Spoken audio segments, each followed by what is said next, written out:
ಮಹಾಗಣಾಧಿಪತಯೇ ನಮಃ. ಶ್ರೀಮಾತ್ರೇ ನಮಃ.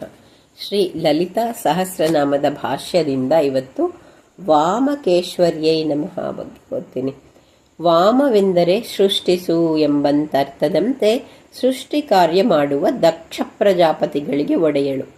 ವಾಮಕ ಎಂದರೆ ಎಡಗಡೆಯಲ್ಲಿರುವುದು. ನಮ್ಮ ದೇಹದ ಎಡಭಾಗದಲ್ಲಿರುವುದು ಚಂದ್ರನಾಡಿ, ಇದಕ್ಕೆ ನಾಥಳು. ಅಲ್ಲದೆ ಮೂಲಾಧಾರದಲ್ಲಿರುವ ನಮ್ಮ ಪ್ರಾರಬ್ಧ ಕರ್ಮ ಸ್ವರೂಪವಾದ ವಾಸನೆಯನ್ನು ಸೂರ್ಯನಾಡಿಯು ಮೂಲಾಧಾರದಿಂದ ಎಳೆದುಕೊಂಡು ಅಂತಃಕರಣಕ್ಕೆ ಬಿಡುವುದು. ಅನಂತರ ಈ ವಾಸನೆಯ ಇಂದ್ರಿಯಗಳ ಮೂಲಕ ಕಾರ್ಯವಾಗಿಯೇ ಅಥವಾ ಮನೋರಾಜ್ಯದಲ್ಲೇ ಕಾರ್ಯ ಮಾಡಿಕೊಂಡೋ ಫಲಿತಾಂಶವು ಚಂದ್ರನಾಡಿಯ ಮೂಲಕ ಕರ್ಮಕ್ಕೆ ತಕ್ಕ ಫಲರೂಪವಾದ ಆಗಾಮಿ ವಾಸನಾರೂಪವಾಗಿ ಪುನಃ ಪ್ರದಕ್ಷಿಣಾರೂಪವಾಗಿ ಮೂಲಾಧಾರಕ್ಕೆ ಬಂದು ಸೇರುವುದು. ಆದುದರಿಂದ ಚಂದ್ರನಾಡಿಗೆ ನಾಥಳಾದ ಶ್ರೀದೇವಿಯು ಕರ್ಮಕ್ಕೆ ತಕ್ಕ ಫಲವನ್ನು ಕೊಡುವ ಪ್ರಭುವು. ವಾಮ ಶಬ್ದವು ಕರ್ಮ ಪರವಾದಾಗ ಕರ್ಮಫಲವನ್ನು ಕೊಡುವುದೊಂದು ಅರ್ಥವಾಗುವುದು. ಆದುದರಿಂದ ವಾಮಕೇಶ್ವರಿ ಎಂದರೆ ಚಂದ್ರನಾಡಿಗೆ ನಾಥಳು ಮತ್ತು ಕರ್ಮಕ್ಕೆ ತಕ್ಕ ಫಲವನ್ನು ಕೊಡುವ ಪ್ರಭುವಾಗಿರುವವಳು. ಈ ನಾಮಕ್ಕೆ ಶ್ರೀದೇವಿಯು ವಾಮಕೇಶ್ವರ ತಂತ್ರರೂಪವಾಗಿರುವಳೆಂದು ಭಾಸ್ಕರರಾಯರು ಅರ್ಥ ಬರೆದಿರುವುದು ಸಮಂಜಸವಾಗಿಲ್ಲ.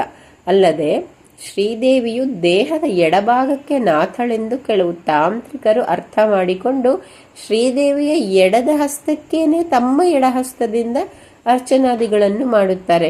ಇದು ಅವರ ಅಜ್ಞಾನದ ದೋಷವೆಂದೇ ಹೇಳಬೇಕು. 628ನೇ ನಾಮದಲ್ಲಿ ತ್ರಿಮೂರ್ತಿ ಸ್ವರೂಪಿಣಿ, 202, 203ರಲ್ಲಿ ಸರ್ವೇಶ್ವರಿ, ಸರ್ವಮಯಿ ಮುಂತಾಗಿ ಅನೇಕ ನಾಮಗಳು ಶ್ರೀದೇವಿಯು ಸರ್ವಸ್ವರೂಪಳೆಂದು ಹೇಳಿರುವಾಗ ಎಡಭಾಗಕ್ಕೆ ಪ್ರಾಶಸ್ತ್ಯ ಕೊಡುವುದು ಪಾಷಾಂಡಿತನವನ್ನು ಅವಿವೇಕವನ್ನು ತೋರಿಸುವುದು.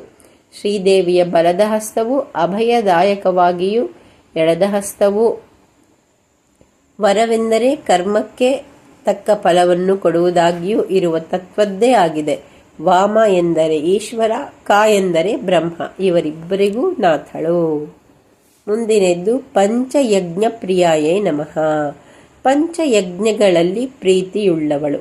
ಅಗ್ನಿಹೋತ್ರ, ದರ್ಶಪೂರ್ಣಮಾಸ, ಚಾತುರ್ಮಾಸ್ಯ, ಪಶು, ಸೋಮ ಈ 5 ವಿಧವಾದ ಯಜ್ಞಗಳಲ್ಲೂ ದೇವತಾ ಪೂಜೆ, ಪಿತೃತರ್ಪಣ, ಬ್ರಹ್ಮಯಜ್ಞ, ವೈಶ್ವದೇವ, ಅತಿಥಿ ಸತ್ಕಾರಗಳೆಂಬ 5 ಯಜ್ಞಗಳು, ಗುರುಕುಲವಾಸ, ಭಿಕ್ಷೆ, ಅಗ್ನಿಕಾರ್ಯ, ಗಾಯತ್ರಿ ಉಪಾಸನೆ, ಸ್ವಶಾಖ್ಯಾಧ್ಯಯನಗಳೆಂಬ 5 ಯಜ್ಞಗಳಲ್ಲೂ ವೇದಾಂತ ಶ್ರವಣ, ಮನನ, ಪ್ರಾಣಾಯಾಮ, ಧ್ಯಾನ, ಸಮಾಧಿಗಳ ಅನುಷ್ಠಾನ ರೂಪವಾದ ಪಂಚಜ್ಞಾನ ಯಜ್ಞಗಳಲ್ಲೂ ಪ್ರೀತಿಯುಳ್ಳವಳು.